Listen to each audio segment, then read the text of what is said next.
Olá, aluno! Vamos a mais uma aula da disciplina de Introdução à Biologia do curso de Vigilância em Saúde. Hoje, a aula número 5, trataremos sobre as bactérias. Relembrando os 5 grandes reinos dos seres vivos, bactérias estão no reino Monera. Então, são seres vivos, mas não são animais. Muitas pessoas falam que bactérias são pequenos animais e é um equívoco, né? Bactérias não estão no reino Animalia, estão no reino Monera. Bactérias são seres microscópicos, ou seja, são seres que, para serem visualizados, enxergados, nós precisamos do uso de lentes de microscópio que vão aumentar para podermos enxergar. Eles são seres unicelulares. Bactérias são uma única célula. Cada bactéria é uma célula. E as bactérias são importantes para o homem, tanto no sentido de prejudicial, pois podem provocar diversas doenças, como são indiferentes ou benéficas. As bactérias são importantes para o homem, sim. Elas são fundamentais no processo digestivo. O trato gastrointestinal possui uma flora bacteriana que é responsável pela digestão. E esta digestão vai ser favorecida, então, por processos que a bactéria realiza. Quando uma pessoa tem diarreia por muito tempo, e aí ela procura o médico e o médico fala: você já perdeu sua flora bacteriana, né? Já perdeu a flora intestinal, ou seja, não tem mais bactérias ali, então não vai conseguir formar o bolo fecal. E aí o médico prescreve uma medicação probiótica, ou seja, com as bactérias, para que as bactérias que ele precisa para voltar ao funcionamento intestinal normal. As bactérias, juntamente aos fungos, são muito importantes na decomposição de corpos. Se não fossem bactérias e fungos, todos os corpos de animais mortos há muito tempo estariam ainda aqui. As bactérias são importantes na indústria química e farmacêutica, porque pelos seus processos de nutrição e respiração, elas podem produzir alguns materiais que são muito importantes. Um exemplo é a própria insulina, que é um hormônio natural que nós produzimos, mas as pessoas que são diabéticas, que precisam receber a insulina, essa insulina ela é produzida no laboratório com o uso de bactérias. E vamos destacar a importância positiva das bactérias na produção de alimentos, pensando no fermento usado nos pães, pensando em leites, pensando nos queijos, ok?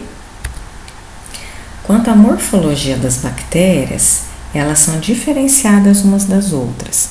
Existem bactérias esféricas, redondas, né? Que são chamadas de cocos. Quando elas estão agrupadas duas às duas, né? Colônias de dois cocos, nós chamamos de diplococos. Quando elas estão agrupadas, vários cocos, parecendo uma fileira, um colar, a gente chama de streptococos. Cocos aglomerados de forma irregular, a gente chama de stafilococos.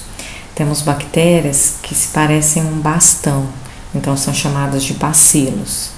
Bacilos em colônias, um ao lado do outro enfileirados, chamam-se streptobacilos.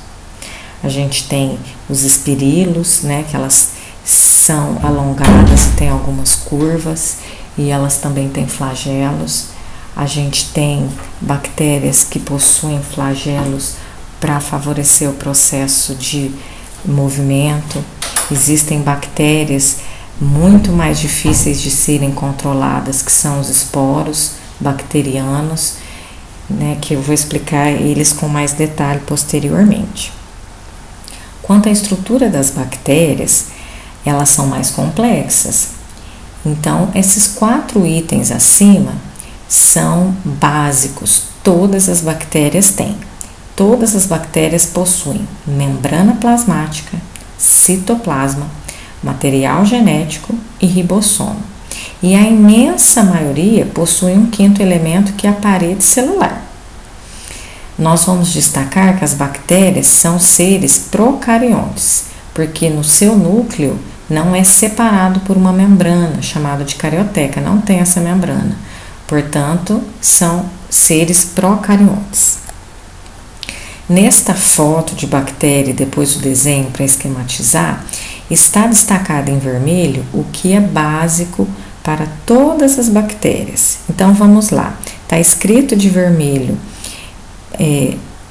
membrana plasmática e está desenhado de amarelo, esse contorno amarelo, certo? Todas as bactérias têm.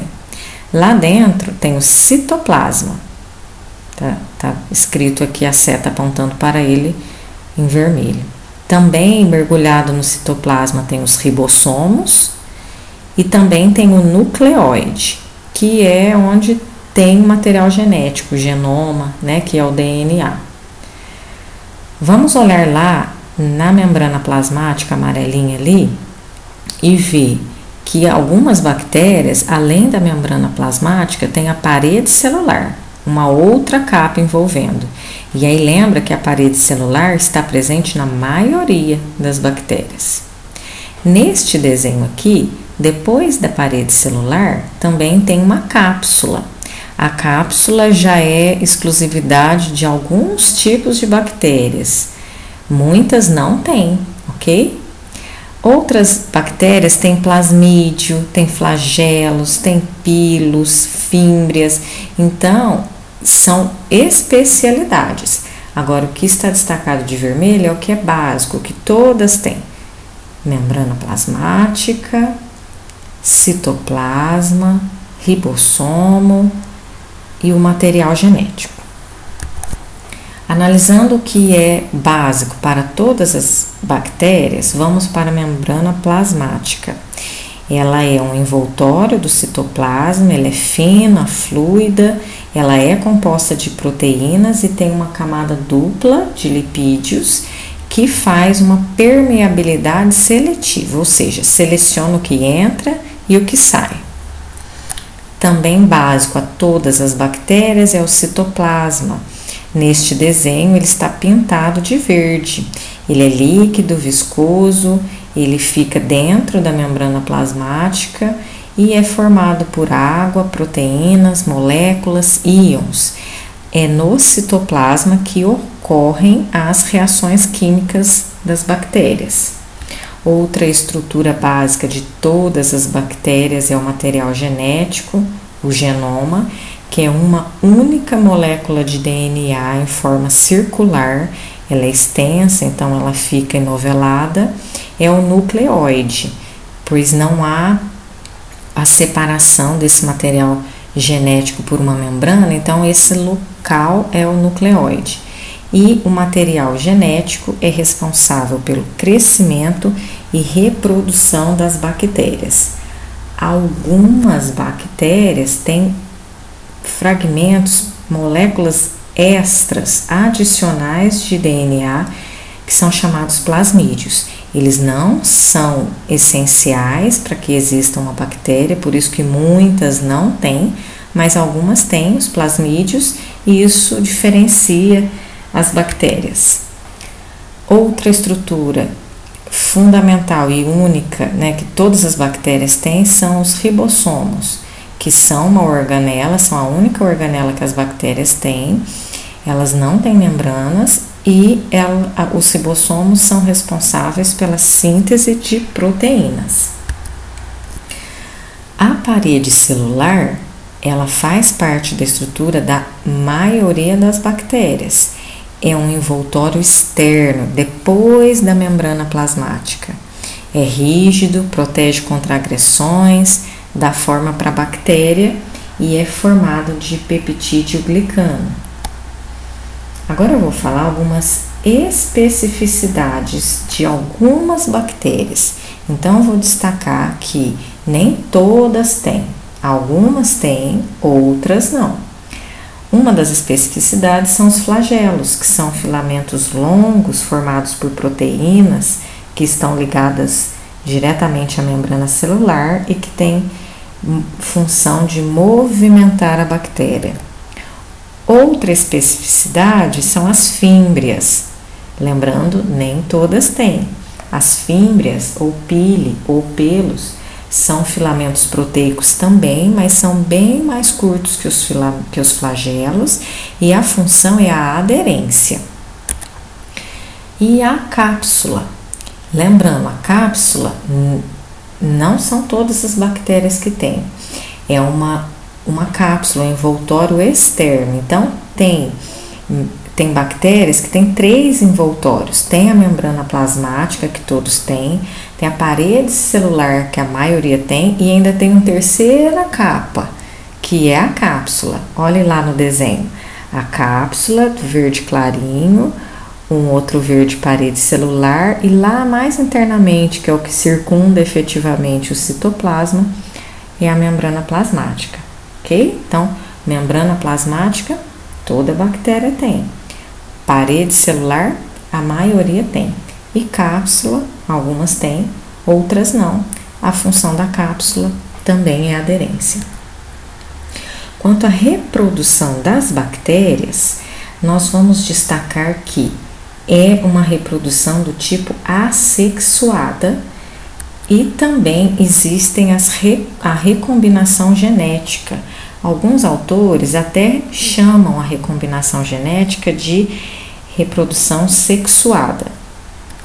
Na reprodução assexuada, as bactérias podem sofrer um processo de divisão binária ou esporulação. E na recombinação genética, tem a transformação, a transdução e a conjugação. Eu vou interromper o vídeo aqui para não ficar muito longo e continuo no próximo.